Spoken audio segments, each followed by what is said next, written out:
Great.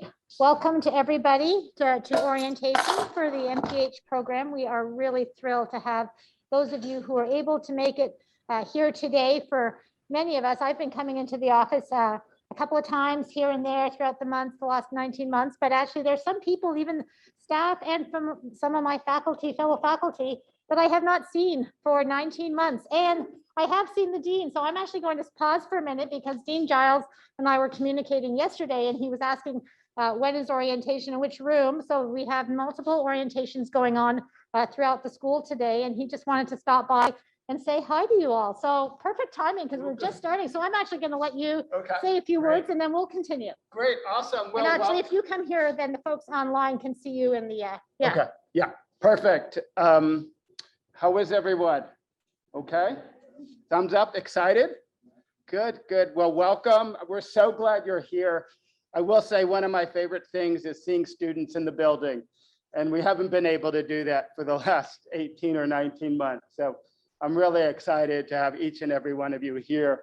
And congratulations on your admissions. It's really great, and you're off to a great start as well.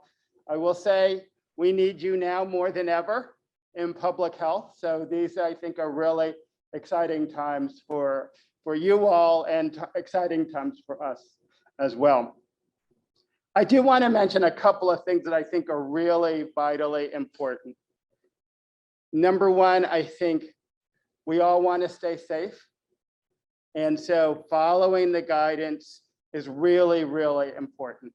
And so, you know, you're going to hear from John Slavic and others. You'll hear from the contact tracers later on today. Hope, right? They're scheduled, or is that right? I'm hopeful, yeah. So you'll hear from the contact tracing group at some point today. It's really important that you comply with sort of the regulations. And also as public health students, I'll be frank, to me, you all in many ways are leaders in all this in terms of the work we do on campus. So I think you all set the example. I also want to be clear, you know, if you get sick, if you develop symptoms, the way we all stay safe is by you all staying home. And so if you need to stay home, talk with your professors. We'll get you the material you need so you don't fall behind. But really, but doing that, I think, is really important. Okay. So those are sort of the main issues that I just wanted to mention quickly.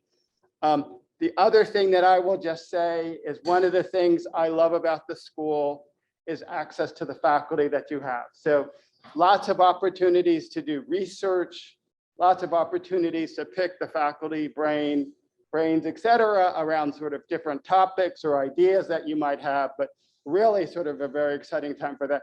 I will also mention my office is on the 11th floor. I do office hours on Wednesdays afternoons. And so you'll begin to see emails from Janine Stewart, who is my administrative assistant. So if you're interested in just spending 15 or so minutes talking with me, I'm happy to do that as well. So I look forward to hearing from you. Look forward to watching sort of you all do the amazing work that I know you all will do. And again, thank you so much. And it's great to see you and look forward to working with you. Any questions for me? Okay, I'll turn things over to Dr. Powell. Thank you so much. Short and sweet. Thank you, Dean Giles. Well, that was perfect timing. So, so we'll begin. As Dean Giles said, we are just really thrilled to see you all here on campus. So what I wanted to do is really just to give you an overview of HPA and the sort of the context. And you've probably looked a lot at the SPH website, and that's probably how you came to choose that HPA might be best suited for you as your home. So we're really quite multidisciplinary in HPA, really across such a broad spectrum of areas. And one thing is that we actually house several degrees. So one thing that's different for our division compared to others is that we have the MPH, which exists across all the divisions, but we also have the Masters of Healthcare Administration program. And so the complement of faculty, and I think that that might really serve you well. Both it helps our MHA students, but also our MPH students, depending upon what your interests are. And I think as you've seen, there's really been this merger, and I think COVID's really shown this to be true, this need for this integration on how we approach healthcare delivery and public health. And those two things have to come together. And we have faculty who really bridge those areas in HPA.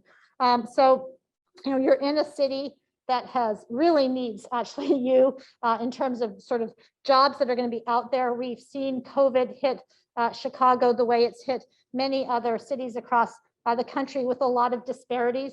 So there's really much work to be done, not just in terms of addressing public health, but really with an equity focus, which UIC and the School of Public Health is really all about.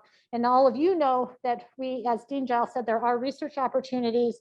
UIC is an R1 university, lots of research going on. You will get exposed to that when we've got a lot of different projects, people send out notices, and the work can be quite varied. So, and you should feel free also to reach out to professors if you read about their bios and see whether they might have some kind of positions. So really, our mission is really providing you with the best education that we can. You're going to be conducting, you know, to do health, public health practice and research, but really with a focus both on being efficient, but also with a strong equity focus, and to really improve policies, systems, and practices that are out there so that we can have a population health that is improved. So many different areas, as I mentioned. So we've got health policy, health economics, health services research, health equity, law, strategic planning, informatics, which you will have an option to take courses on, human resource management. So many different areas that you can choose from for your elective classes on top of the content that you're going to get into in your core program, where you take your IPHS core courses and also our divisional core courses. And just a couple of examples, but you will learn more about this throughout your time here, but just different types of jobs that folks are leading. We've got alums really with such a broad reach, but in public health services and public health in government and public health organizations and agencies, enacting public health policy, advocating, doing research, translating research. A lot of work. We've got one of our master's program, and if you're interested in this field, you can take additional courses in it in informatics, public health informatics. COVID has really shown that this is incredibly important. We have actually our division has just recently engaged in trying to build a consortium around public health informatics and thinking about how do we measure information that we really need. And COVID gave an excellent, again, example of this, where hospital systems, it's not just about contact tracing, but contact tracing in terms of who are you contact tracing and layering over capacity and thinking about how do you spatially understand information about where people are and what are the public health challenges. And so that we have a number of courses. So if you're interested in that area, I can tell you there are a lot of jobs in that field right now because it is highly needed. So you can take your elective classes and potentially build some of those that elective area in there. And we also offer a couple of different certificates, which Jamie will get to later. So, and again, looking at working in the area of health disparities and overall just with population health. So at this point, I'm going to pause. I'm going to pass it over back to Jamie. I can't wait. This is always my favorite time, is learning about your backgrounds. So my office, HPA is on the 7th floor. My office number happens to be easy to remember. It's 777. So it works right, easy for me. Feel free. My door is usually open. I'm in most days. I will also say that faculty, we are transitioning. Faculty and staff are not necessarily in all the time. Their information will be posted. You are going to hear about that on the door. But there'll always be somebody around on the floor that can be there for you. And if you would like, as Dean Giles said, he has a great open door policy, so do I. Just shoot me an email or stop by, set up a time. You know, if you're there and you just want to pop your head in, or if you want to make an appointment to come and chat with me, please feel free to do so, or email me with any concerns. I'd like to hear about good things too, because that also helps. So of course, email me with your concerns, but actually, if you're certain aspect of things that you really like that worked well, let me know, because sometimes we don't hear those things and we want to keep doing what works and we want to change and adapt on things where we need to improve. So welcome. I am really just thrilled to have you all here. Welcome to the folks online, and I look forward to hearing all about your background. So I'm going to pass it over. Yeah, do you want to ask any questions at this point?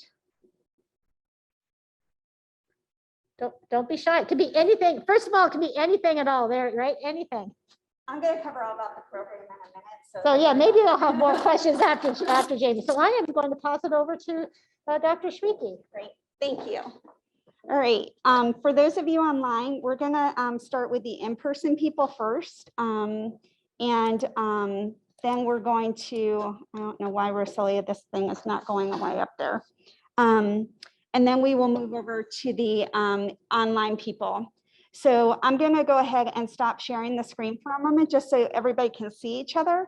But I'm going to ask you all to just start lining up right here, a little bit of distance between you, because you're going to have to come up and introduce yourself into the mic so that everybody online can hear you. There's no mic out in the classroom. So just come on up, just form a line with a little bit of distance between each one of you. And you'll just come up, state your name, undergraduate or graduate degree, if you previously did one where you did it, and then why you chose HPA. And I'm going to stop sharing for the moment so we can see them and they can see us. And I'm going to pin this one.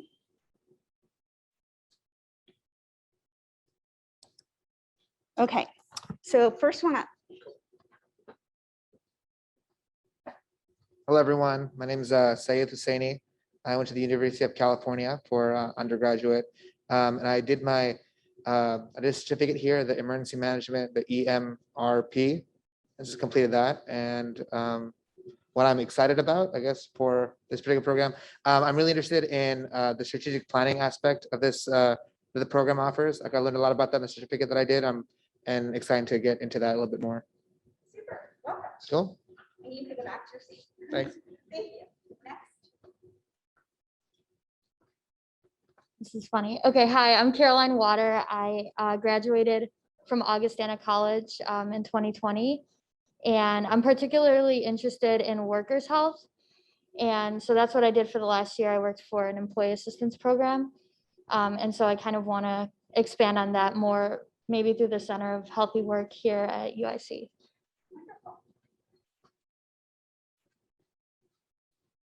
Hi, my name's Amy Koshi. I did my undergrad over at DePaul University, and I'm first year grad here. And the one thing that I'm really looking forward to with this program is kind of learning how to put the care back in healthcare. So that takes good leadership, and I'm looking forward to learning more skills in this program to further my career. Thank you. Hi there, my name is Jessica. I graduated from Kansas State University. I am excited about this program because I'm currently a dual degree student. I'm an MD MPH student, and this really helps combine that healthcare aspect and helps me make a greater impact in medicine as a whole. Hi, I'm Amanda Seguin. I'm a dietitian at the hospital. I'm interested in the Masters of Public Health HPA program because I'm from Chicago and I've worked in a lot of underserved areas in the city. And so just teaching about nutrition and getting better access for Black and Brown communities. Thanks. Hi, my name is Kathy Tran. I did my undergrad at U of I in community health, and I'm interested in how policies are formed and how they affect healthcare. Thank you. Hello, good morning. My name is Jen Idrovo. I went to Trinity College in Hartford, Connecticut. I studied public policy and law. And right now I'm working for nonprofits in Chicago, working on the southwest side of Chicago. And I'm really interested in the intersection of community engagement and also policy creation and creating educational programs tailored toward the needs and interests of communities. Thank you. Hi, I'm Madeline Klein. I got my undergrad from Purdue University. With my undergrad, I had a lot of time doing like health disparities and things like that. So I'm really excited to like learn about how those go into play with like health policy and stuff like that.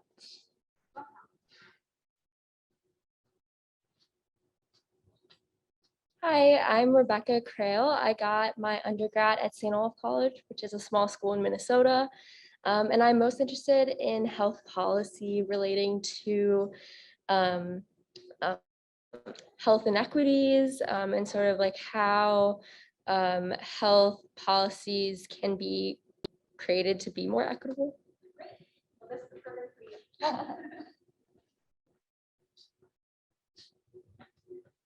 Hello, my name is Isabel, but feel free to call me Bea. I graduated from the U of I down in Urbana-Champaign back in 2020 with a degree in public health. Currently, I do a lot of research in LGBTQ health and the intersections of Black and brown communities. So I really hope to continue to ensure that research and laws continue to be community focused and community inclusion.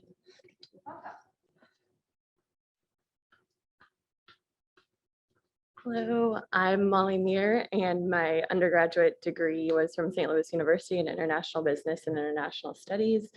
I graduated in 2018, so I've had various roles for the last few years, but I'm really passionate about making the healthcare system more accessible and equitable. So right now I work for a small pharmaceutical company, so it's interesting to get that perspective, but I want to understand the payer perspective, the policy perspective, as well as the patient and provider perspective.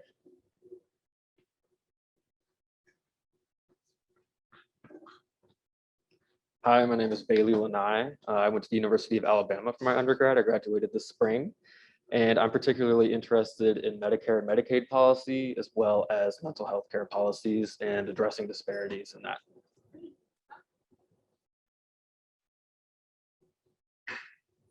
Hello, my name is Mikdad Akras. I graduated with a bachelor's degree last year at Northeastern Illinois University. The reason why I chose public health is because I did a research 2 years ago with UIC, with the School of Public Health and College of Pharmacy. And I was really interested in the public health aspect. So I wanted to dig in deeper with it. And that's why I'm here. Thank you.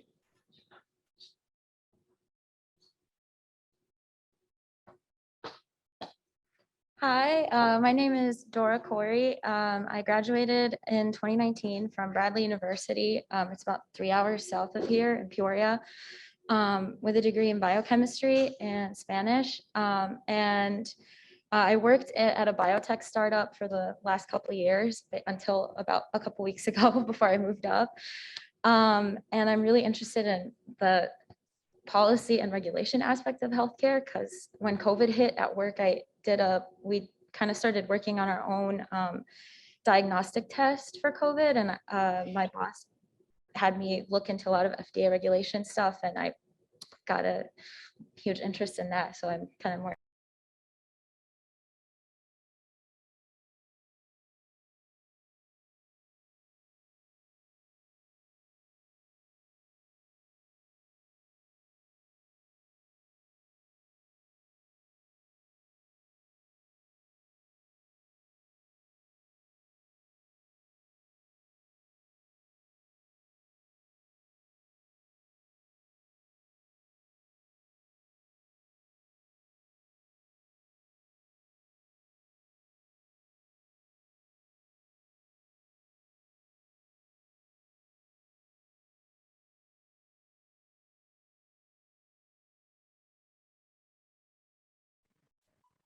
Hello, everyone. This is Amy Weibel. I'm not sure what happened. I think we lost connection with the School of Public Health.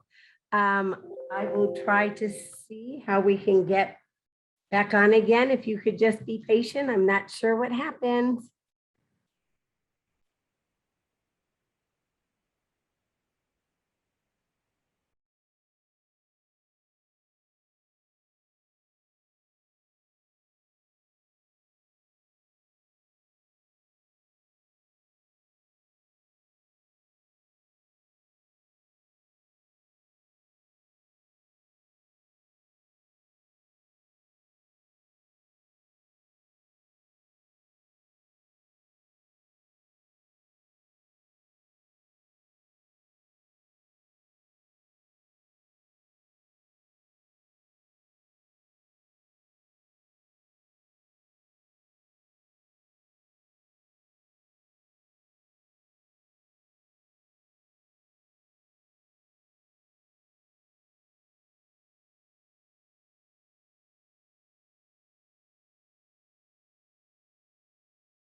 Okay, everyone, I'm not sure what happened and I'm not sure if they can even hear us at the moment. I've contacted our IT department and hopefully we can get back on shortly.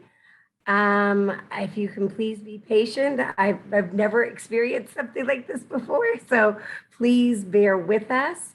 And if need be, I can continue orientation on my own, but I'd like to try to give them a chance to loop us all back in together, okay? Thank you so much.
Okay, I'm back, unfortunately, not with any new information. We do have IT coming to help us. So I think we're still just going to hang on for a few minutes. If they don't get back on within a couple of minutes, I might have you all introduce yourselves to me, but I'm afraid that then we'll end up doing it again when we're all back together. So in the meantime, does anyone have any questions for me? I guess I should introduce who I am, shouldn't I? My name is Amy Weibel. I'm the Associate Director of Academic Services, and I oversee our degree programs, non-degree and certificate programs in health policy and administration. Hi, Jamie. All right, everyone. Sorry, everyone. Sorry for that technical difficulty. It seems the computer here froze, so we apologize for that. Amy, did you already have the people online introduce themselves? No? No, sorry, I was muted. No, we did not. We were just about ready to start doing that, but we were giving it another minute or two. Okay, super. Why don't we go ahead and get started? So Brian, why don't you go first? Thank you for bearing with us, everyone. Can you hear me okay? We can hear you great. Hi, I'm Brian Hassey. My pronouns are they, them, their. I have a Bachelor of Music Vocal Performance from the University of Tulsa, graduated in 2013, been in banking for 8 years now. I chose HPA because growing up gay in Oklahoma, I was diagnosed HIV positive in 2014. So it's been a dream of mine for several years now to try to affect policy change that would increase positive outcomes for the LGBTQ community. Welcome. Thanks, Brian, and thanks for bearing with us here. Allegra? Good, thank you. Hi, everyone. My name is Allegra. I received my bachelor's in public health from Temple University, which is in Philadelphia, Pennsylvania. So I'm currently residing there. I chose the HPA program because I'm really interested in policy analysis, just figuring out what the outcomes, health outcomes would be as a result of the different policies going around. Super, welcome. Is it Artanej?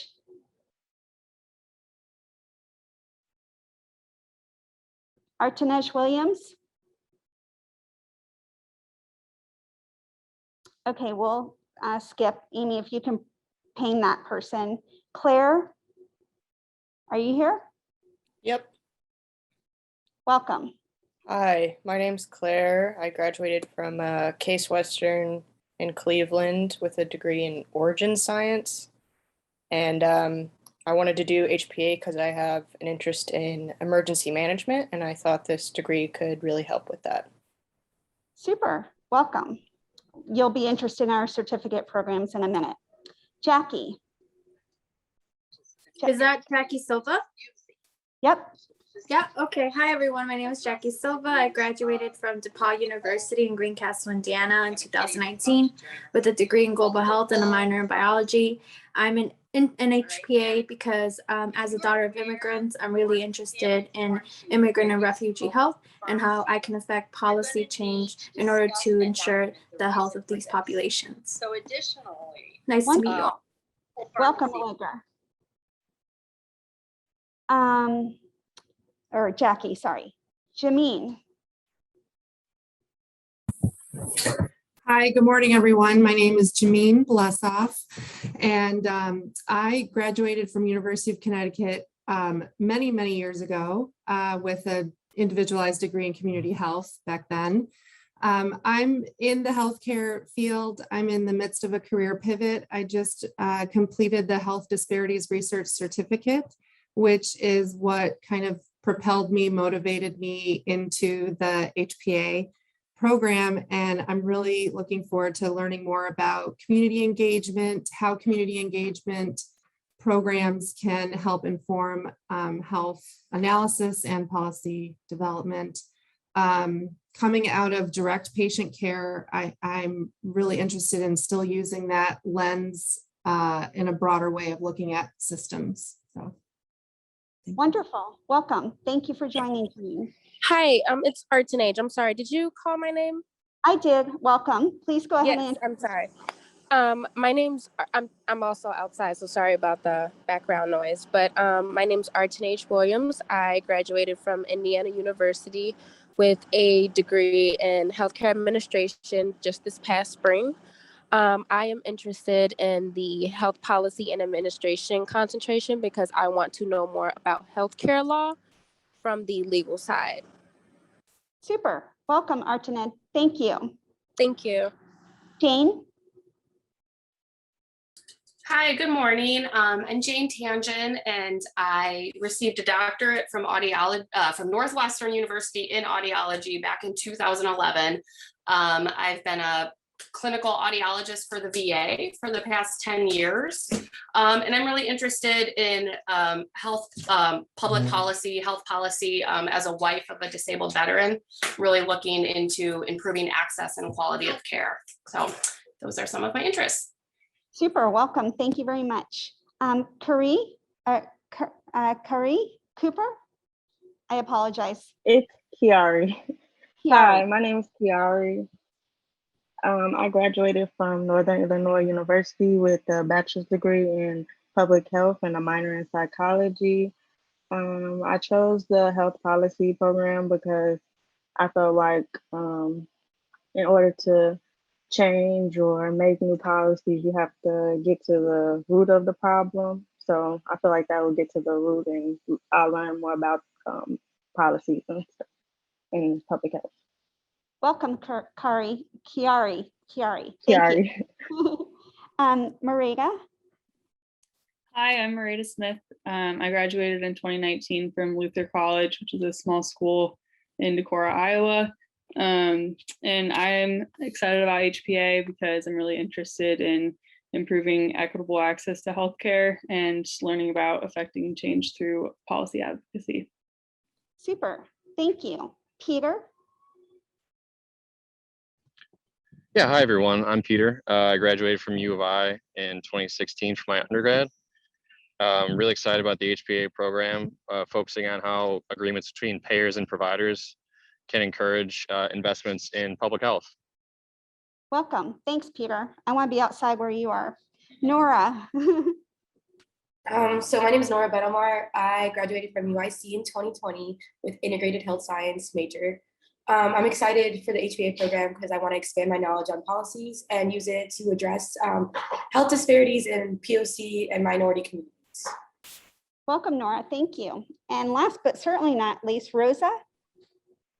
Hi, everyone. My name is Rosa. I did my undergrad in community health promotion and education from the University of Utah, 2014. I'm interested in the HPA program just because I feel like my bachelor's didn't really cover public policy, and it's been a huge impact among the health of our people. And so I really want to learn more about it, and in general, just administration based on experience and where I want to go. Welcome. Well, thank you very much, Rosa, and thank you everyone for bearing with us through our technological difficulty, but thank you for everyone online for joining us. So Lisa, do you have anything else? Otherwise, should I continue? Yeah, no, I think you can go ahead. I'm probably going to leave you all at this point. Jamie is going to run the rest of the orientation. I actually realized that, and maybe I'll move here, that I didn't tell you anything about myself. So I'll do that for 2 minutes before, just so that you have some background, and just that, maybe just the fact that I'm an economist by way of background. In the past, I've taught actually the health econ class that you will be getting.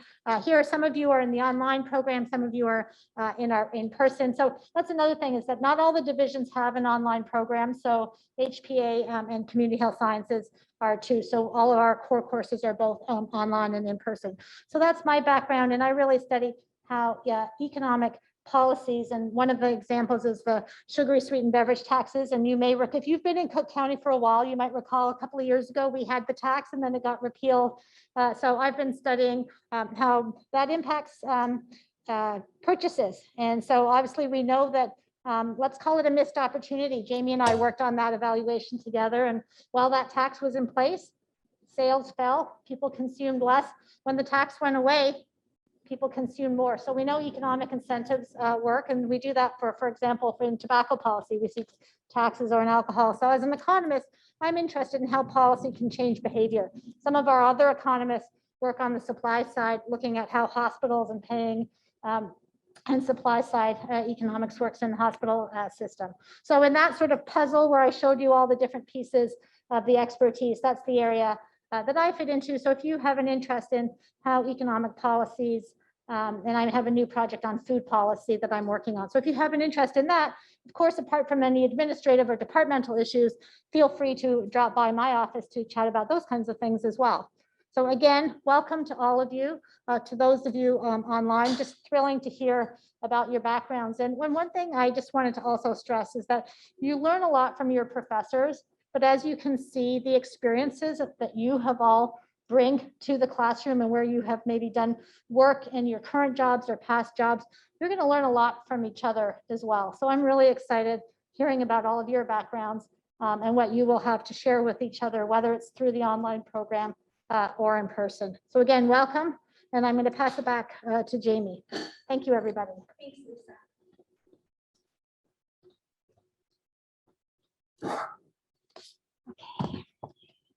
Why don't I start by introducing myself?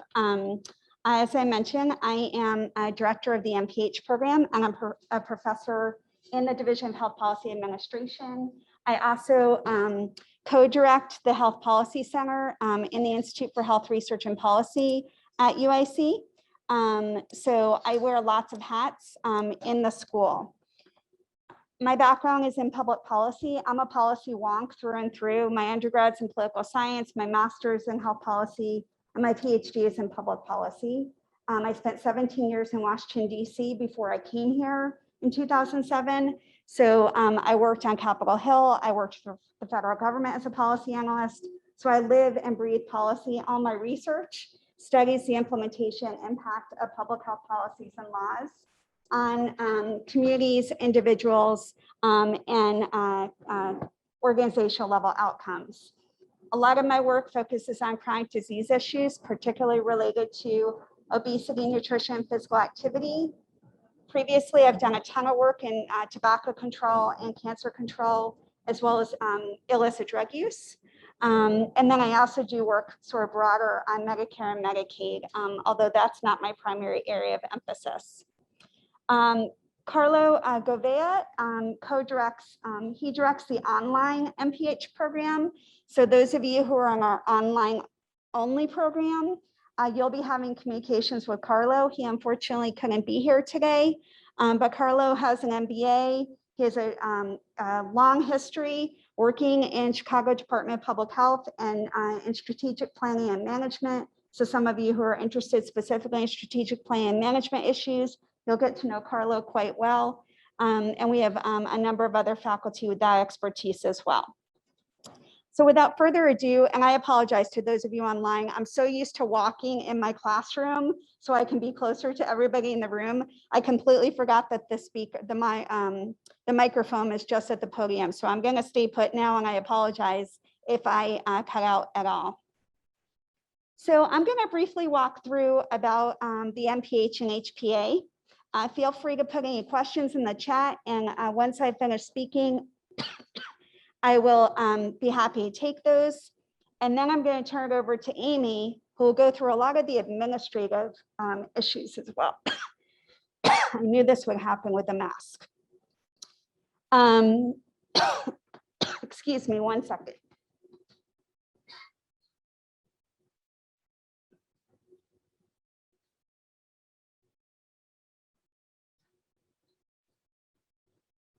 Okay, we're not allowed to have water or drinks in the classrooms, but I knew this would happen with the mask, so I just had to step away for a minute just to get a little drink of water.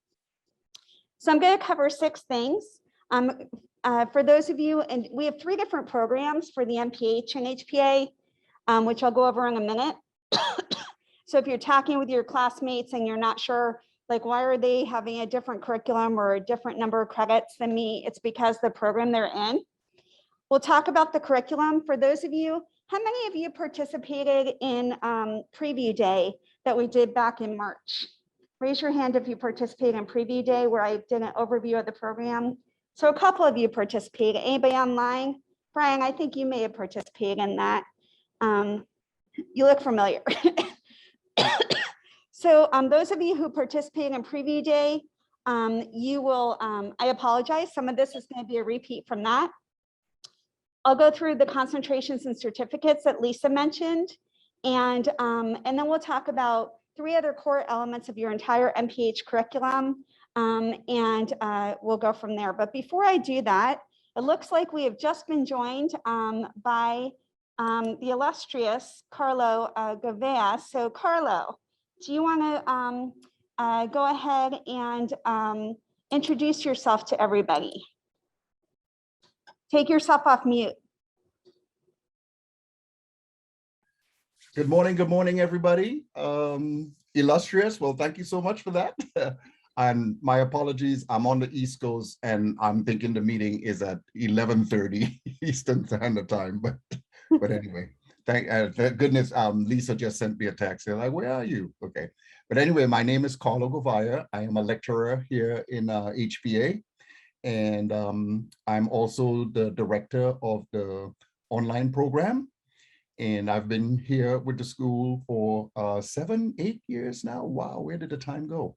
And I teach strategic planning, finance, and budgeting. I also teach the US healthcare system course, and I teach in the IPHS introductory course that you normally will take in the 2nd semester once you start in the spring.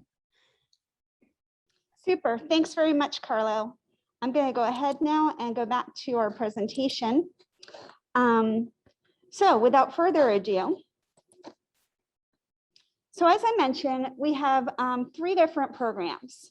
We basically have the in-person program, which many of you are in, the in-person and the part-time options. Full-time, most students get through our program in 2 years. Some students are able to accelerate that and get through even faster than that. And you'll work with your faculty advisor, your academic advisor, and Amy Weibel's office, and Amy will introduce herself in a little bit. We also have an online only option, which some of the people online and maybe some of you in person are in the online only option as well. We have both full and part-time options for that. And then we have a hybrid, which some of you might be in, where you're doing a combination of in-person and online programs. We also offer a number of joint degrees. Now, some of you raise your hand either online or in person if you are in already enrolled in one of the joint degree programs. Which one? I'm sorry, which one? MD, MPH, perfect, welcome. Anybody else in a joint degree program? Okay, we admitted a lot, so I wasn't sure who'd be here today. So we have the MSW, we have the MD, we have the MBA, we have the urban planning, that's the MUPP. We are waiting on U of I Board of Trustees approval for a new joint MPH JD degree. So if anybody's interested in that, it is something you'll be able to matriculate into or apply to, I should say, if you're interested in that. So if you're interested in any of these joint degrees, you're going to apply for a joint degree up front, reach out to Amy and she will tell you how to go about applying for those other programs if you're interested in doing a joint degree. The joint degrees usually add another year, maybe 2 in the case of the JD degree, and the MD obviously takes more than just the 2 years total. And then in the future, we're hoping to have a joint degree with the MHA, but that's probably going to come after all of you finish, unfortunately. So we have 3 different programs. The comprehensive program is basically for our students who have less than 3 years of relevant full-time experience. And so if you're in the comprehensive program, you'll complete 49 credit hours at a minimum. It could be up to 52, depending on electives you might take or your applied practice experience, which I'll talk about in a minute. If you're in our professional enhancement program, meaning you've had at least 3 years of relevant experience, then you'll be in our professional enhancement program. The only difference between the comprehensive program, the professional enhancement program, and the joint degree program is entirely in electives. We made a decision, a pivot several years ago to ensure that all students in all 3 programs have the exact same curriculum. The only difference is going to be in the number of elective credits, okay? In the past, what happened was our PEP students weren't getting the same curriculum as our in-person full-time students, and that was not working well for them or for us. And so now everything's synchronous, and that's partly why we have an in-person class offering and we have an online offering. It provides flexibility, which is really fantastic for the students and for the faculty. And then our joint degree students, because they're doing a whole additional degree, in addition to the MPH, they also will complete 43 credit hours in the MPH. So your curriculum, Rosalia, can you help me get rid of this thing again? Keeps showing up here.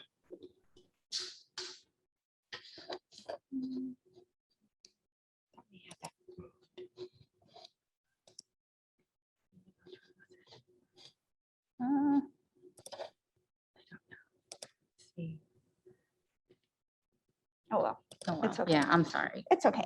Thank you. That's all right.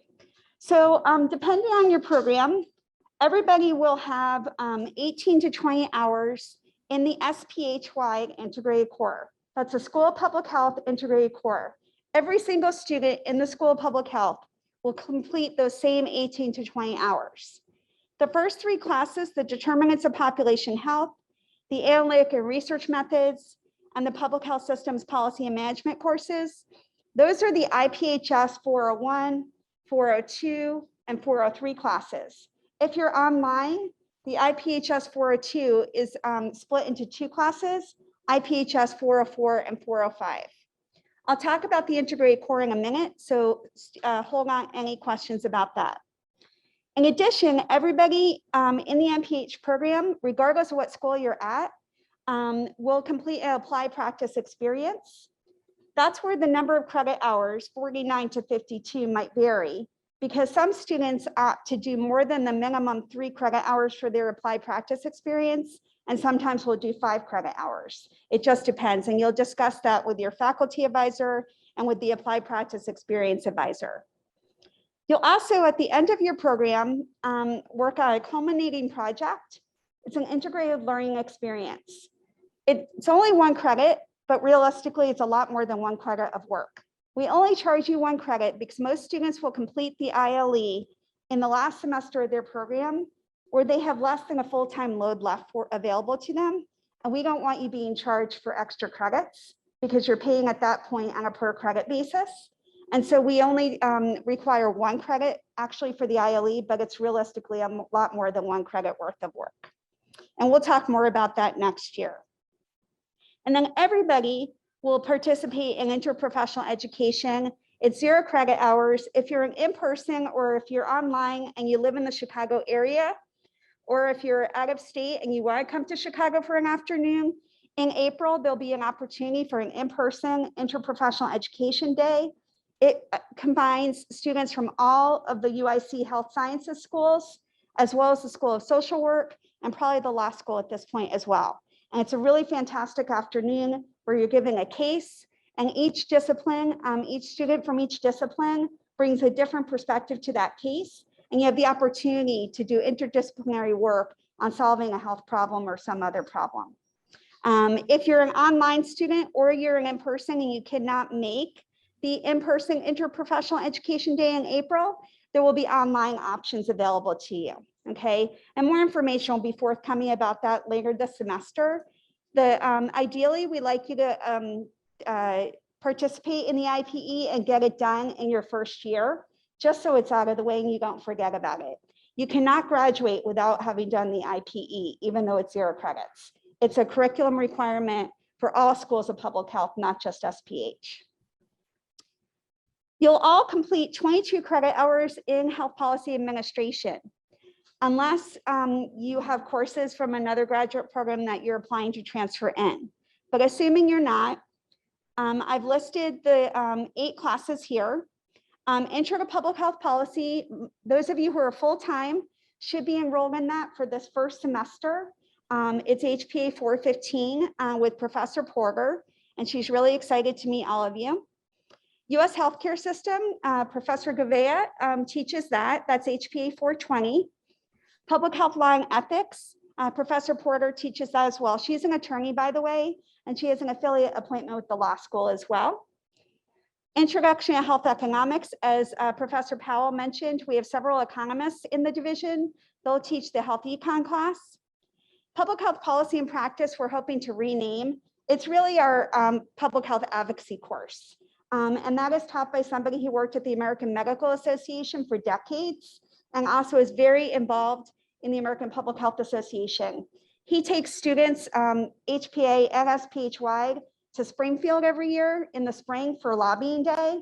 This past year, they did it virtually, but students really enjoyed that advocacy course. And that course is typically offered in the spring, in person and online in the summer.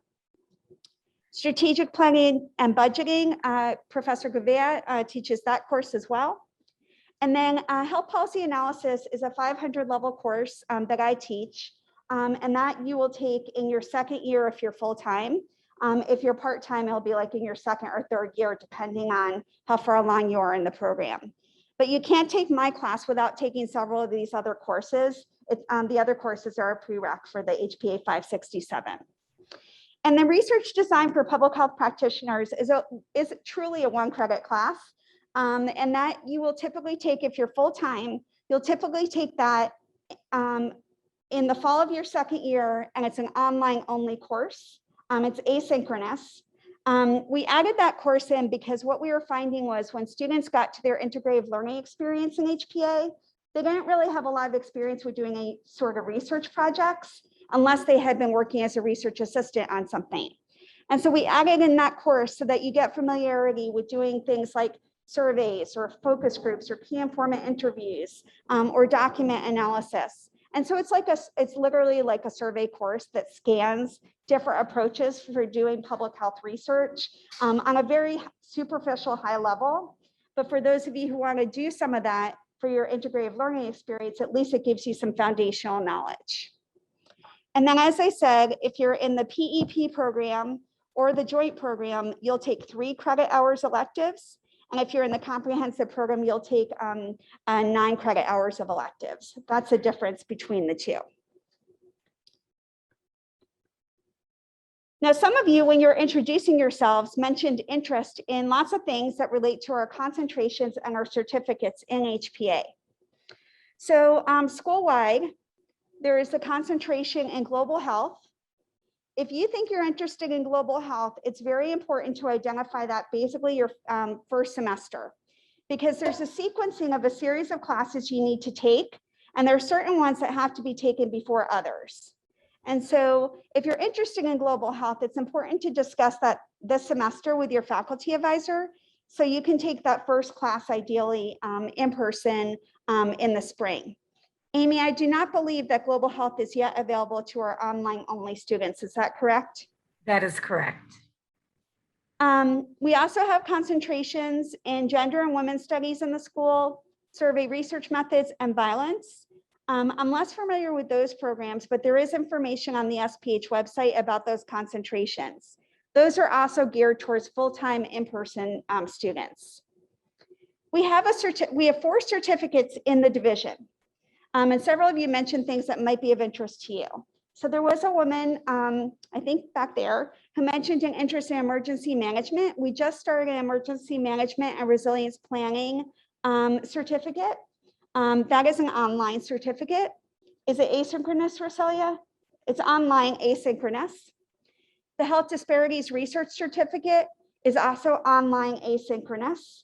The nice thing about that one is students are often looking for classes to take in the summer in between their first and second year. And we offer several classes for the health disparities research certificate online in the summertime. And they also can count towards your electives for your MPH degree.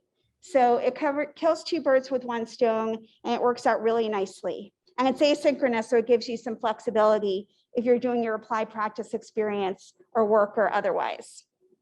We also have an online asynchronous public health geographic information system certificate. GIS is the trend in public health. And if you want to work in a public health agency or a government agency, knowing and familiarizing yourself with GIS methods will not hurt you in the least. And then finally, we have an online asynchronous certificate in public health informatics. That's basically looking at big data. So GIS is mapping, public health informatics is more like big data. Any questions about the concentrations or certificates before I move on?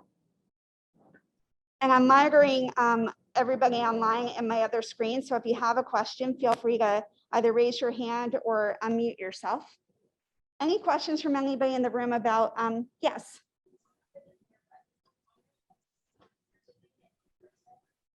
The GIS certificate is an online asynchronous course program as well.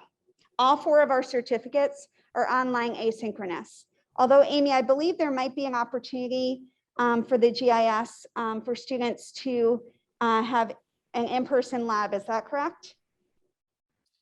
That was the case previously, but right now they're all online asynchronous. Super, thank you, Amy.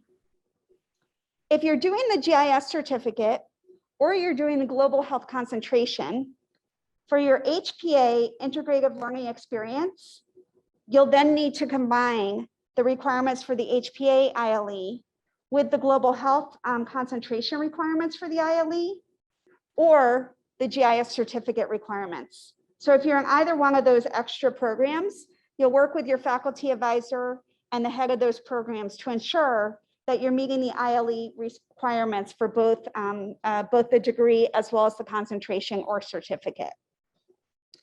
Any other questions before I move on? One in the chat, Jamie. Oh, thank you, Carlo. Hold on, I have to put on my readers, old age. Amy, Allegra asked the question about how many credits for each of our certificates. Amy, do you want to answer that now or send that out to everyone?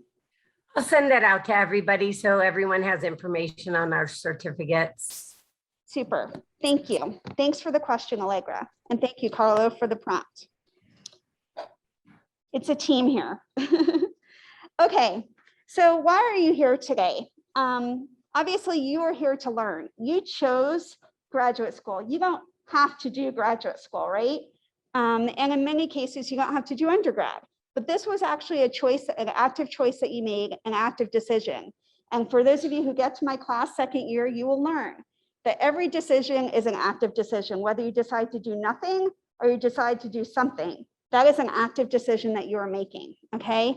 So you've made an active decision to be here, and we're thrilled that you are here, whether you're in person or online. For those of you who came straight out of undergraduate, it's probably going to be a little bit of an adjustment for you in terms of the workload and the expectations. And just be prepared for that. Many of you have been in the professional world for years, have already done other advanced degrees. That's not going to be an issue for you. But those of you coming straight out of undergrad, for some of you, this may be a bit of an adjustment, and just be prepared for it. The most important thing, as you'll hear in a minute, is to have an open line of communication with your faculty advisor, with your academic advisors, and with Amy's office and your instructors, because we're here to support you. The major differences between undergrad and graduate, for those of you coming out of undergrad, the reality is, and I have a junior, a college-age son who I just dropped off yesterday at Miami of Ohio. He's a junior. So I'm speaking from experience as a mom of a college student, a boy, and no offense to the gentleman in the room, but my son at least. You know, the more prepared you are, the more engaged you'll be in the classes, and the more engaged you are in class, the more you're going to get out of it. This is not a matter, graduate school is not a matter of simply reading a textbook, memorizing the information, and taking a test. What you'll find in HPA, most classes, with the exception of economics, most classes have projects, papers, case studies, things like that. They're not exam-based, okay? Integrated core may have exams, HPA 415 may have an exam, but for the most part, the rest of our classes are very project-based. And so it's really incumbent upon you to be as engaged and prepared as possible so you can participate in all the discussions, all the peer review discussions, all the project-related activities. I'm not saying it's group work, and that's not the case in most cases. In most cases, it's independent work that you're doing on your own, but it does involve interaction with the class. Typically, we follow the Carnegie classification in terms of the number of credit hours, amount of time you should expect to work on your coursework out of class. So for a 3-credit class, you can assume approximately 2 to 3 hours out of class time per credit hour. That equates to about 6 to 9 hours per week per class out of class time working on the course itself, okay? That usually will include the reading and any assignments associated with it, okay? Some weeks might be more, some weeks might be less, but that's typically what a Carnegie classification would be, and UIC follows that definition. And then we also, in all of our courses, we put all of the papers through plagiarism checks. Now there's 2 forms of plagiarism that you're gonna, if you haven't completed the online trainings, the academic integrity, that's something you're gonna need to do ASAP, and Amy will talk about that. But there's what's called self-plagiarism. That means if Jamie writes a paper in HPA 415, it'll go through the plagiarism check. It'll be saved in the UIC system. And then if I take my course in second year, HPA 567, and I try and replicate some of the same material that I submitted for HPA 415, it'll get flagged back as being self-plagiarism because I'm basically plagiarizing work I've already previously done. And I'm trying to get double credit for the same thing, okay? That is not allowed. And you'll review that in the academic tutorial, academic integrity tutorial. And then of course, this is standard plagiarism, which is plagiarizing the work of others. Long and short, be mindful of it when you're working on your papers. It has been extremely rare. I've been teaching in this program since 2011. I think I can only name a handful of cases where we've ever encountered this. I am not worried about this with all of you. We're just obligated to let you know. So as we've mentioned, the most important thing you can do for yourself is to be your advocate for yourself, okay? We have lots of students across the programs in HPA and across the school. But the reality is we are all here to help you, but you need to let us know you need help. You need to let us know that you need support. Don't wait till the problem escalates. If you're struggling in a class, Don't wait till the end of the semester to say, I've been struggling the entire semester, okay? Can I ask you, thank you. Don't wait till the end of the semester to let problems escalate. Be proactive. If you know something's going on outside of class that's going to affect your ability to attend class, to complete the work, whatever it may be, the most important thing you can do for yourself is to be honest and be upfront with your faculty and your instructors immediately and let them know what's going on, okay? In terms of COVID, and I'm sure you're going to hear this multiple times from SPH and everyone else, but if you have any symptoms whatsoever, and it's hard to know when we have a COVID symptom or not, right? Like last weekend, I had a massive headache, I had a runny nose and a sore throat. I immediately worried I had COVID. I immediately went and got tested. It was a sinus infection, but there was nothing I could have known, right? So be mindful of any symptoms you might have. If you have any symptoms, you should not come to class that day. Let your instructor know. All of the HPA instructors, and I believe the integrated core instructors, will be recording at least the lecture part of it. They won't be able to record what's going on in the class. That's not an out. You're expected to come to class for in-person classes. That is the expectation. But if you miss a class because you are sick, the recording will be available to you afterwards. But the most important thing to do is to be in touch with your faculty member and coordinate everything. SPH also has peer support specialists. So our students in our program come from a wide variety of backgrounds, as you heard today. We have students from fine arts backgrounds to medicine, to history, to public health, you name it. Not every student comes into the program with the same skills and knowledge. So some students really are strong in writing and they struggle in the quantitative, the math and statistics and things like that. We have other students who excel at math and stats and really struggle with their writing. SPH has dedicated resources to provide peer support specialists for all students in the school. They're available to make appointments both in person and online. I believe you'll hear more about that in the SPH orientation. There are 2 quantitative specialists.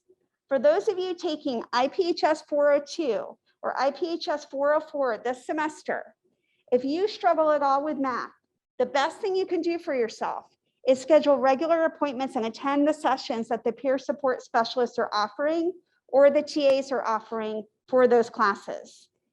Every student who I know who came into her program, I'll never forget, we had a woman who came into her program, she was an English major in undergrad. She had not taken any math her entire undergraduate career. So she was panicking about IPHS 402. She went to every TA office hour. She went to every extra help session. She sought out the peer support specialist, and she graduated with an A in that class and was one of the top performers in the class. It is absolutely doable, but you need to put in that time and effort to make it happen. The students who struggle in 402 or 404 are the ones who don't really put in that extra effort to get the help when they need it. And so I'm telling you up front, that's the best thing you could do for yourself. Also form study groups. The integrated core classes, I forgot to mention, one of the nice things about them is they are school-wide classes. So you will have students from other divisions in those classes. So it'll be a nice opportunity for you to get to know and make friends with students in the other divisions in the School of Public Health. The other divisions are environmental and occupational health sciences, community health sciences, and epidemiology and biostatistics, and HPA. So that's an exciting opportunity with the IPHS classes. As I've already mentioned, if you have any issues with an individual class, the most important thing you could do first is reach out to your instructor. Many of our HPA courses do not have TAs, just from resource standpoint. But if your class has a TA, which the IPHS classes do, reaching out to the instructor and the TA. You can also email Amy. If you haven't been successful in reaching your instructor or don't have the answer that satisfies you and you're not sure what to do, the best person to reach out to will be Amy, and her email is listed here, aimee@uic.edu. And then finally, we have a liaison to the Library of Health Sciences. UIC has several libraries on campus. For those of you who don't know, and many of you maybe don't even go to in-person libraries anymore. Back in my day, we didn't have the internet and we didn't have online libraries and things like that. But the Library of Health Sciences is actually only about 2 blocks away from this building. If you ever actually wanted to go to a library and study or check out material or review things there, it is on Polk Street. So you'll just go up Polk and make a left, or excuse me, you'll just go up Paulina and make a left on Polk Street and walk about a block and a half. And the Library of Health Sciences is right there. It's a really lovely building with great resources. But Rosie Haneke is fantastic. Professor Porter in her HPA 415 class, and I in HPA 567, we both invite Rosie in to help students with literature reviews for their projects for our courses. So those are great resources to be aware of, and that will help you with your ILE as well. So I mentioned before about the integrated core. And as I said, it's 3 in-person classes. And if you're doing the online only option, 402 is split into 2 classes, 404 and 405. The integrated core provides an opportunity to interact with students from across the school. And it really focuses on cross-cutting foundational knowledge that really serves as the foundation for everything in your MPH program. So a lot of the basic public health theories, social determinants of health, social ecological model, things like that, you'll learn about those in the integrated core program. And then in HPA, you'll get very specific to specific policy and management theories and strategies.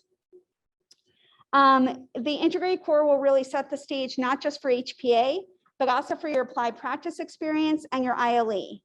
You may not participate in your applied practice experience. You cannot do it until the integrated core has been completed. And a certain number of credits, I believe, have been completed across your program. The same with the ILE. You cannot move forward if the integrated core is not done. That's why we have everybody do the integrated core up front. Sometimes for scheduling, students might need to take like 4 or 3 at a different time. But typically, we'd like students to get integrated core out of the way in the first year if they can, just to get out of the way. Also, because it's a prerequisite, some of the integrated core courses are prerequisites for HPA courses. So it's critical to get those done. The applied practice experience is basically like your field experience or your internship. It's required of all MPH students. It can be done in a single semester, over the summer, or over multiple semesters.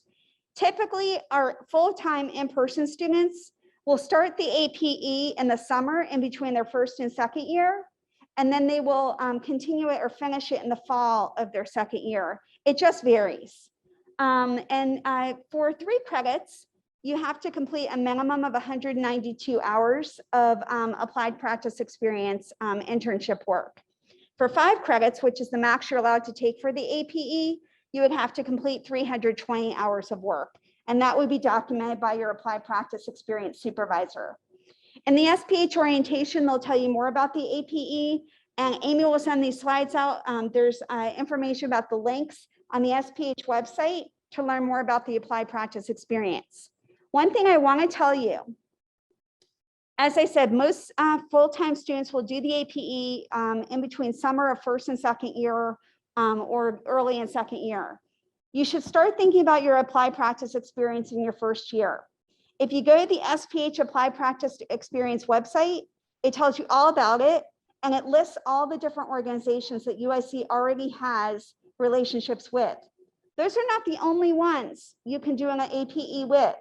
If you want to try and do an applied practice experience at another organization that's not on there, it is in your best interest to start thinking about that and meeting with Joy Getzenberg, who's our APE advisor, as well as the SPH APE advisor sooner rather than later, because there's about a 6-month process to get a new organization approved from a liability standpoint and other terms and conditions to get it approved potentially to be on the list of SPH organizations. So if you think you might want to do an APA with an organization that UIC doesn't already have a relationship with, it's better to start thinking about that and talking to people sooner rather than later. It absolutely happens and it can totally be done. Just know that it takes time to get them approved.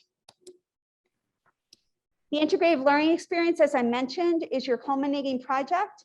which should integrate what you've learned across the entire curriculum, the integrated core, as well as the HPA courses, as well as your electives. I encourage students to start thinking about it in your first year, but you're not going to start working on it in your first year, okay? Amy and I hold a meeting with all students in the first semester of the second year, if you're a full-time student. We go through, there's a school-wide ILE guide that's actually modeled after the HPA ILE guide. We created ours first. And so we have an HPA-specific ILE guide that will walk you through everything you need to know about doing the ILE. And I'm happy to meet with anybody at any point, and your faculty advisor can also talk with you about that as well. The one thing I will say is the ILE cannot duplicate work you've done in other courses. So we teach you the skills and tools in all of your HPA courses to do different types of projects, a strategic plan or budget or management plan, policy analysis, a research project. We give you all the tools you need in all of our classes to do that. The ILE then is your opportunity to do something unique and new, maybe for an organization that you work with, maybe for your applied practice experience site. Maybe you know you want to go into a specific field and you want an example for your portfolio to share with a potential employer. And so we'll talk about that more when you get to that point. And then I already mentioned IPE, so I'm going to skip over that. And I already mentioned that as well. So let me quickly stop to see if there are any questions before we turn it over to Amy. I know we lost a lot of time with the technology snafu. So are there any questions at this point in time? Okay, first here in the front. For online students, there are online APE options. And if you go to the APE website, thank you, Barbara. If you go to the APE website on the SPH website, it'll provide, excuse me, I'm sorry, IPE I was talking about. IPE, there are online options. For APE, you should still reach out to Joy Getzenberg, who is the HPA APE advisor, and she can talk with you about what the online options are. Amy, do you want to talk about the APE online options? The IPE online options or APE? APE, Applied Practice Experience. Yeah, so for the online students, they will still work with Joy Getzenberg, and some students find an APE site close to where they live, and or there are some students that are able to find a completely online AP site. So it just really depends. I think there's more online sites available right now because of COVID. But it's also possible for online students to do the APE on site in an area where they're living. So that you can work out with Joy Getzenberg when you meet with her and discuss all the different options available to you. And she will meet with you online or in person, depending on what your flexibility is. Thanks for the question. Next question back there. So you said that you can take 35 credits for the APE. We only need them. Do the other two count for the electives? Yes, those can count towards your elective. So the question is, I'm going to repeat the questions because the people online can't hear people in the room. The question was, for the APE, it says you can take 3 to 5 credits, with 3 being the minimum. If you end up doing 5, can the extra 2 count towards your electives? The answer is yes. Thanks for the question. Over here. I apologize if this has been answered. On Monday, are we doing in person for our lectures? Yes. So if you're enrolled in an in-person class, all of the in-person classes are meeting as of Monday. Okay, they're meeting as scheduled in person. UIC, you should have received several emails at this point from John Slavik's office and others on campus. All in-person courses are meeting as scheduled in person in the assigned rooms that they're slated for. There is no social distancing requirement. There's absolutely a 100% mask requirement, and everyone has to have a UIC health check green status in order to attend in-person classes. If you do not have the UIC health status, if you haven't been cleared, then you cannot come to in-person class, and you need to reach out to Amy's office and your faculty instructor to figure out how to proceed at that point. Thank you for the question, Anuj. Over here.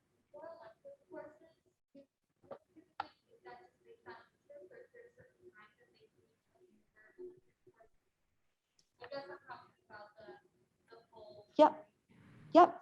Thanks for the question. So the question is about elective courses. And remember, depending on the program that you're in, you'll either take 3 to 9 credits in electives.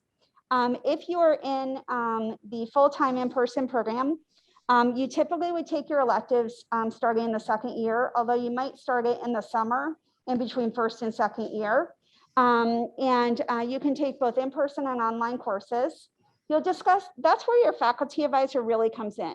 The academic advisor, and they'll introduce themselves to you in a minute, but the faculty advisor is really the one you want to speak with about your interests, and they can help steer you towards elective courses in the School of Public Health, as well as elsewhere on campus, okay? It'll be really, those are things you get to choose based on availability in the course. So thank you for the question. I saw another hand up. Was there another one in the room before I go to online? Okay, let's see. Are there any online, so Claire, our online asynchronous courses this semester on Blackboard, should we received information on how to access these? So if you are registered for an online asynchronous course, everything is in Blackboard. The class, if you log into Blackboard, if you don't yet know how to do that, Amy, I'm assuming they're going to go over that in SPH orientation, correct? You know, if the students log into the Blackboard site, just the main site, there's a tutorial that you can go through.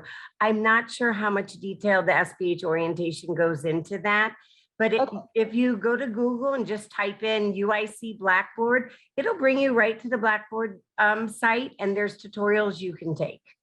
And you'll log in with your UIC net ID and your UIC password, okay? Those are the same net ID and password you'll use for everything for UIC, okay? Once you log into Blackboard, make sure and select Fall 2021 courses. It may show current courses, and if a faculty member, UIC set up the Blackboards to not open until the first day of classes. In HPA, we try and open them in advance. So for example, mine's been open now for about a week and a half. Professor Porter's HPA 415, I think, is already open as well. So for integrated core, they may not have the courses starting until Monday. At that point, look under Fall 2021, and you should see all your courses in there. Every course, regardless of whether it's an in-person course or an online course, will have a Blackboard site attached to it. And that's where everything happens. Your syllabus is in there. All the assignments are submitted in there.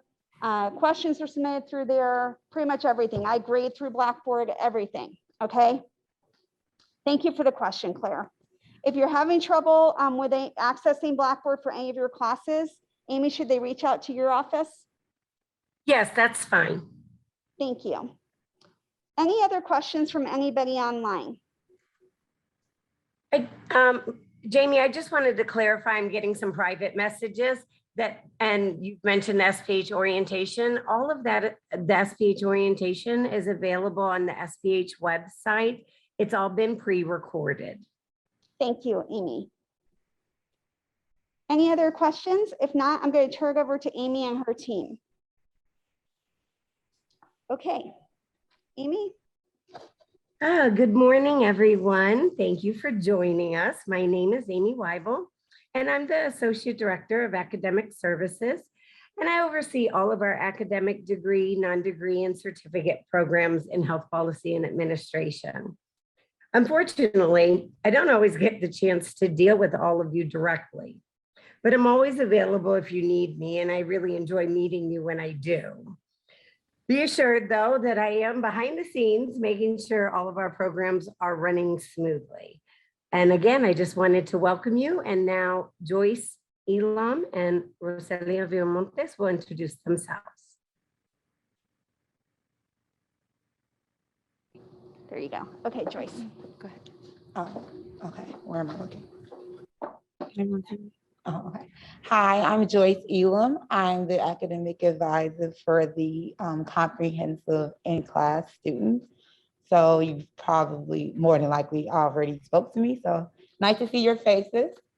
I'll handle a lot of the administrative issues, and Amy, if I can't help you, then I'll send you off to Amy, and I'll let what's up there.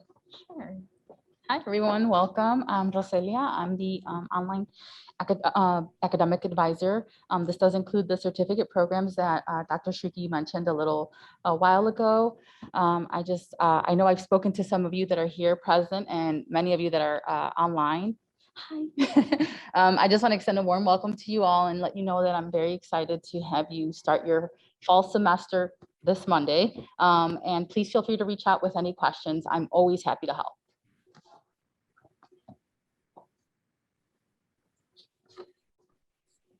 Thank you. Okay, Amy. Okay, wonderful. Thank you, Jamie. So types of advisors. All MPH students in HPA have two advisors. They have a faculty advisor and the academic advisors, Joyce and Roselia, that just introduced themselves. Joyce and Roselia should be your first point of contact. If you have a question, please always feel free to reach out to them first. They generally will be helping you with registration, overrides, and your advising documents. They can also assist students with contacting faculty or staff, or even getting in touch with other students if you don't know how to do so. The one thing we do ask is when you reach out to them, please try to remember to include your full name, your UIN, the program and degree you're in, and who your faculty advisor is. I know you don't currently know who your faculty advisors are, but we will be assigning those after the beginning of the fall semester. We usually let students get settled into the first couple of weeks, and then Jamie and I will go through each one of your files and assign you a faculty advisor. Your faculty advisors will be helping advise you with your curriculum, especially regarding your electives and what's most appropriate for you. They'll also assist you with ILE planning, and they help students define and develop their career plans. Next slide, please. Registration issues, holds, classes. Is anyone having problems getting registered? Are you receiving a message that you have a hold, whether it's transcript, advising, accounts receivable? Any problems? Please immediately contact your academic advisor, because we want to get all of these things cleared up before the semester begins. So Amy, some people are having trouble with getting the health check stuff cleared up, getting their UIC login cleared up, all that type of stuff. Who should they reach out to? So I guess we'll have them reach out to me for right now. I mean, that I'm not sure what the issues are with the health check, but I did hear that there were some problems this morning. I can say that all students who enter the building have to have the cleared green health check, and they are going to have to swipe every time they come in. So I guess for the time being, let's have everyone email me directly if they're having any issues, and I will help you clear them up. And if I find out you need to be contacting someone else, I can let you know at that time. Okay. Super. Thanks, Amy. No problem. Final transcript. So a lot of you might have been in a degree program when you applied to us via SOFIS. And if that's the case, if you don't already, you will have a hold, a transcript hold. Now, until you submit your final transcript with degree conferred, you're not going to be able to register for the spring semester. So you do have about a few months before we really need to worry about this. But if you've already had your final transcript posted, you might as well get it done now. So in 2 months from now, when we're registering for the spring, you don't have to deal with that hold. And those final transcripts need to be submitted directly to the Office of Admissions for UIC. Next slide. Academic integrity tutorial. So there's numerous trainings that need to be done during your first semester here, and we will be sending out emails reminding you about all of these and links to them. But the academic integrity tutorial is required for all students in the School of Public Health, and it must be completed online during the first 2 months of the fall semester. The tutorial is designed to provide information on and to prevent academic dishonesty. The academic integrity tutorial only takes about 30 minutes to complete, so it's pretty quick. But with that said, you can't start the tutorial and save what you've done and return. So you need to do it all at one time. Otherwise, you're going to have to start again from the beginning. And if you don't do this, a hold will be placed on your account, and you will receive reminders about completing it. And if you do have a hold, you'll receive an email stating you have a hold. That hold will not be removed until you complete the academic integrity tutorial. Next slide. Title IX training. All students will also be required to take the online sexual assault prevention training. An email, if you haven't already received an email will be sent out to you. It's flagged by the office once you've registered. So you should be receiving that if you haven't already. Reminders are sent out periodically to students to remind you to complete this training. The great thing about the Title IX training is you are able to start it, stop it, and it will save the spot where you stopped it, and you can go back and then complete it at a later time. Go ahead, next slide. Your UIC email account. It is very important that you use your UIC email account for all correspondence with us, with your faculty. Blackboard will only use your UIC email account. So it's important that you get used to using that whenever you're emailing with anyone at the university, and that's the email we will use to correspond with you as well. If you have another email account, the easiest thing to do is just forward your UIC email to that account, and then you don't have to check both of them. And again, it's always easiest and fastest for us if you remember to provide your full name, the department you're in, the program degree, and most importantly, your UIN. It will help us help you quickly. Thank you. Blackboard, we just discussed this. All your UIC courses have a Blackboard site, whether they're online courses or in-class courses. Occasionally, a student may register for a Blackboard site, and in a day or two, a course, and they don't see the Blackboard site. You can then email your instructor and they can add you. If you're still having a problem getting added, you can email me directly. I have access to all Blackboard sites and I can add you as well. But it does usually take a day or two before you're automatically populated into Blackboard after you register. We have also created an HPA MPH student Blackboard site. I don't think students have been enrolled yet, but we'll send you out an email once you have been enrolled. Next slide. Campus care. So all students are automatically enrolled in UIC campus care once you register for courses. If you have your own insurance, you must waive campus care, even if you are a UIC employee. It's very important to remember because we've had students that thought it would be waived because they're a UIC employee and they already have insurance. So all students, if you don't want campus care, you must waive it. And the waiver is good for 1 year, and then you'll need to submit another one in the next year. Next. Any questions online or in person? There's one question in the chat, Amy. Okay, great. I'm going to take the one in the room and then we'll go to the one in the chat. Thanks, Carlo.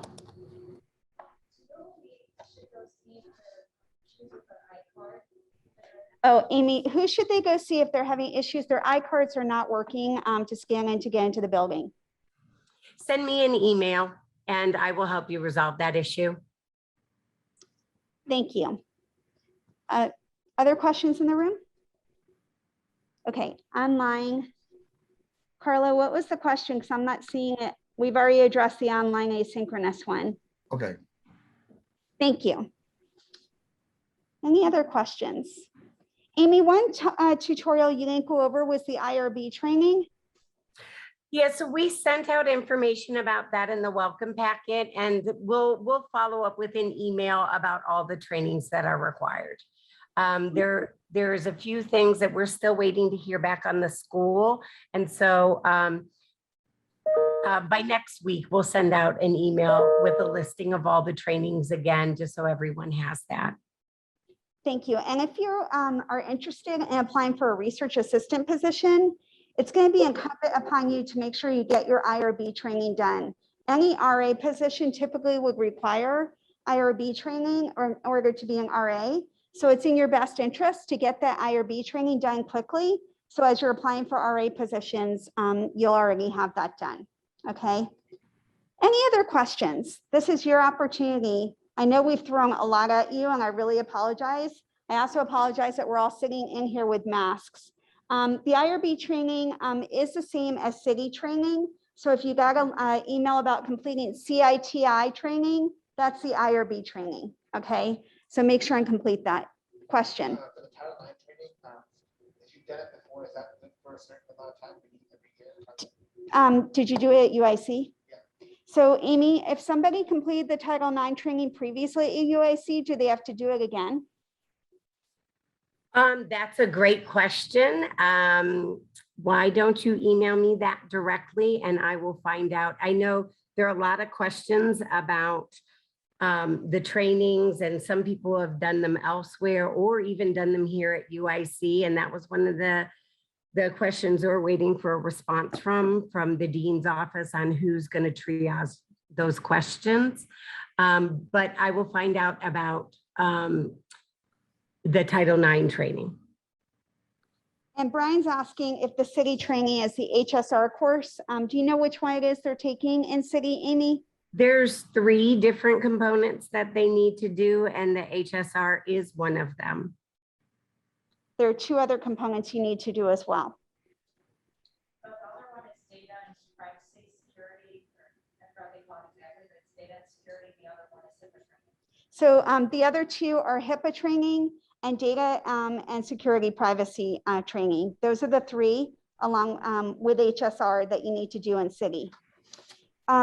Next question, does the school have any resources that will help students find a job in the field after graduation?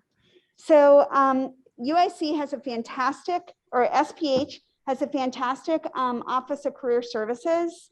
If you haven't already been added to the SPH Views listserv, that's a great listserv to get added to. They make announcements all the time about job openings for post-graduation, also internship and APE opportunities as well. But definitely reach out to the Career Services Office in SPH. They offer all sorts of seminars and workshops throughout the year.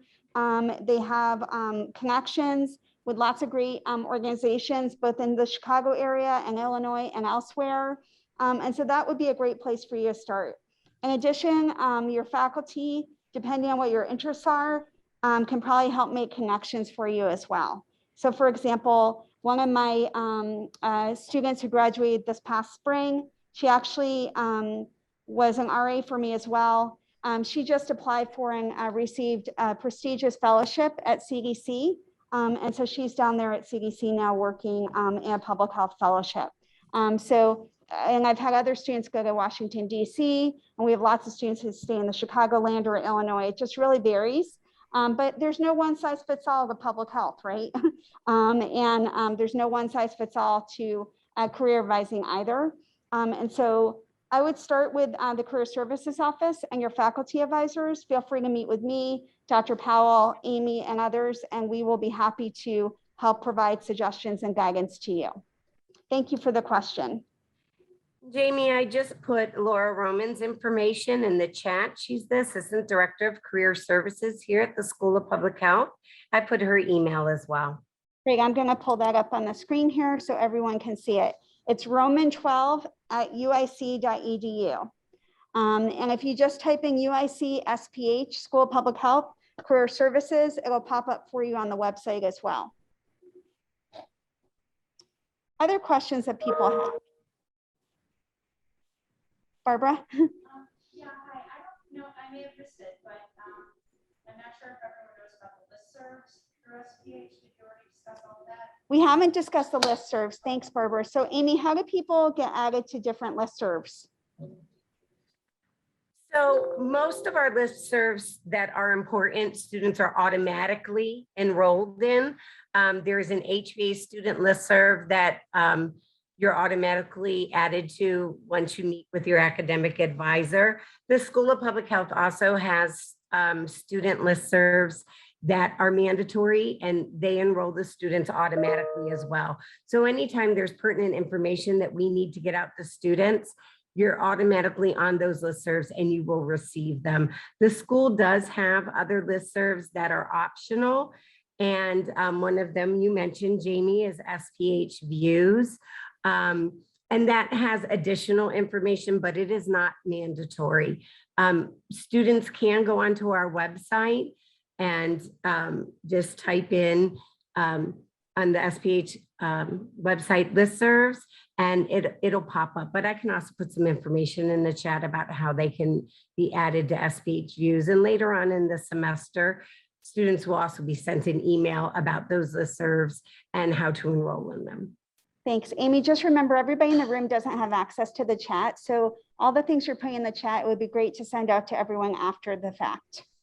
Yes, definitely. And we're also going to be sending out the recording of the orientation to everybody as well, but I will make sure that we have a list of information that I've put in the chat to send out to everybody in an email. Thank you. And I've got here on the screen, Amy's email is AI, M as in Mary, EE@uic.edu. There is another question about students employed full-time able to complete APE before graduation. You don't have a choice. You cannot graduate without completing the applied practice experience. You cannot graduate without completing all of the requirements for the program. So that's all the credit hours. It's the applied practice experience, it's the integrated learning experience, and it's the interprofessional education.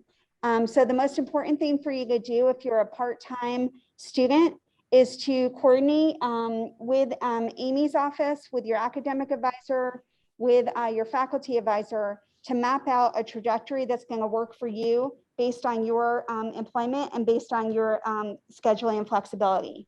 If you're in our online only program, your classes will all be online asynchronous unless you are in hybrid and you choose to take any classes in person. So the online only asynchronous program means that you'll have flexibility to complete your work. You know, you'll have assigned work for every week and you have to complete it every week, but you actually don't need to be online in a class at a specific date and time during the week. We have some students in our online only program who are all over the country, or sometimes in some years all over the world. And so we don't require students to Zoom in or anything at a specific synchronous time for our online asynchronous courses. Other questions? The one thing I just want to say, UIC is firmly committed to having as normal of an experience for all of you this year. We all have missed being in the classroom. For those of you planning to attend in person, the goal is to stay in person. We're monitoring the Delta variant on a daily basis. The School of Public Health has been at the forefront of everything going on in the city of Chicago in terms of contact tracing, in terms of making recommendations for the university and the city. We are at the forefront of every decision that's pretty much made citywide on these issues.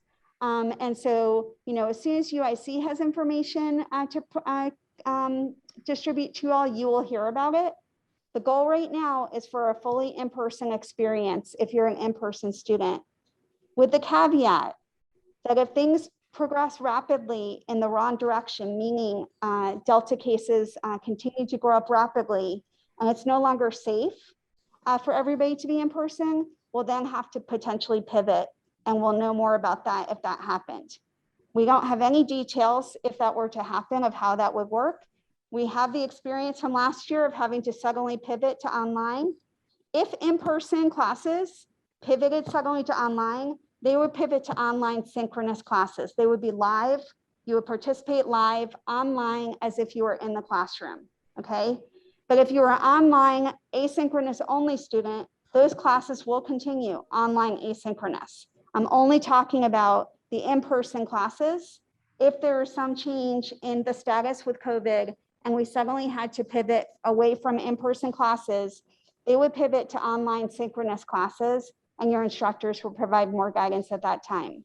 We do not expect that to happen. We do not want that to happen, but we just want to remind you that this is a moving target. You're living and breathing public health literally on a daily basis.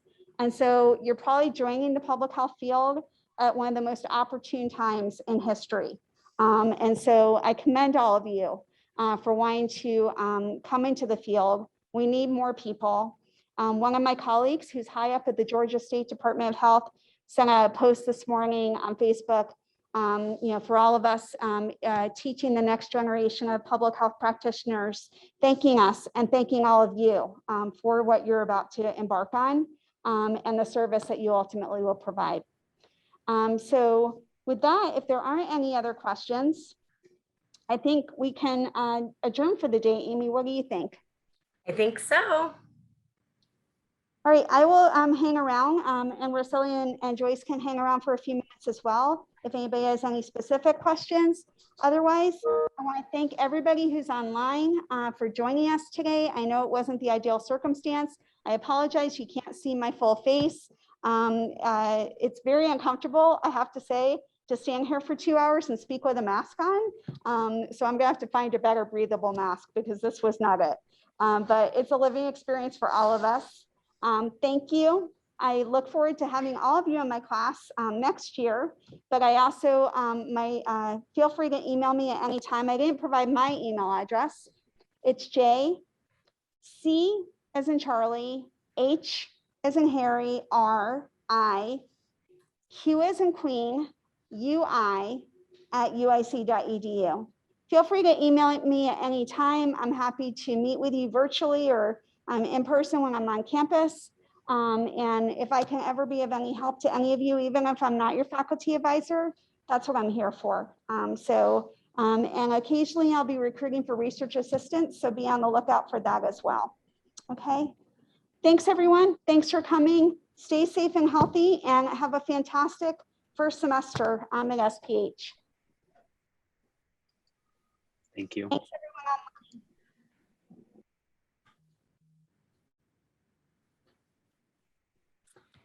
I will also stay here for a few minutes for anyone online that might have some questions. Perfect. Thanks, Amy.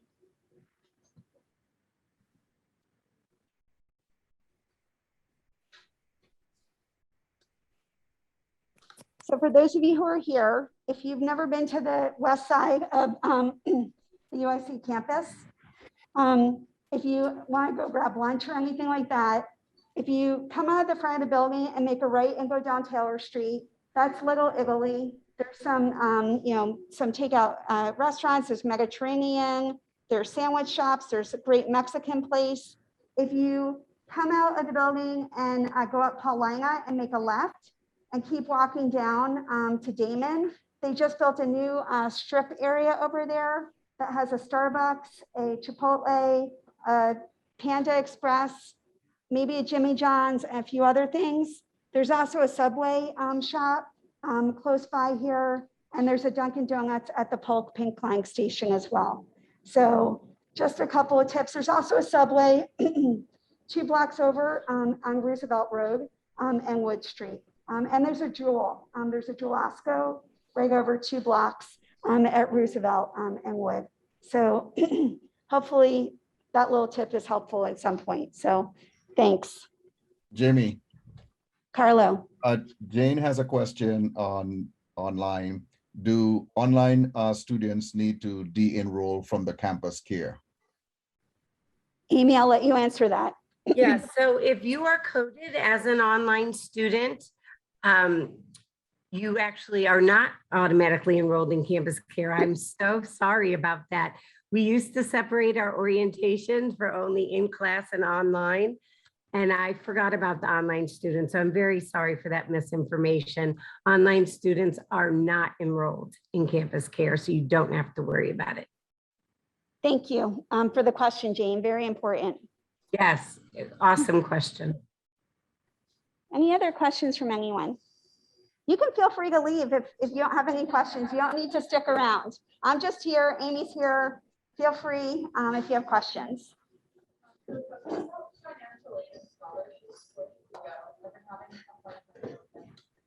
So Amy, there's a question about who they should reach out to. Joyce, I'm going to have Amy answer so everybody can hear still. There's a question about who they should go to about financial aid and online scholarships. They're having some issues. So I've heard from a few students that they're having problems with financial aid. Unfortunately, we have nothing to do with financial aid. The financial aid office asks us to not answer any questions and to send them directly to financial aid.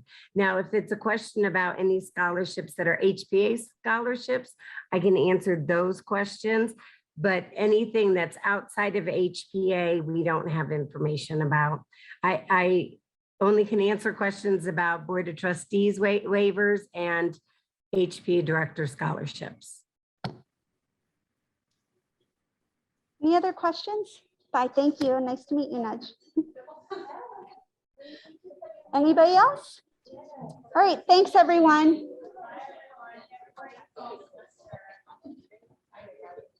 Amy, I think everybody's running to meet Roselia and Joyce, so I think they're done with us.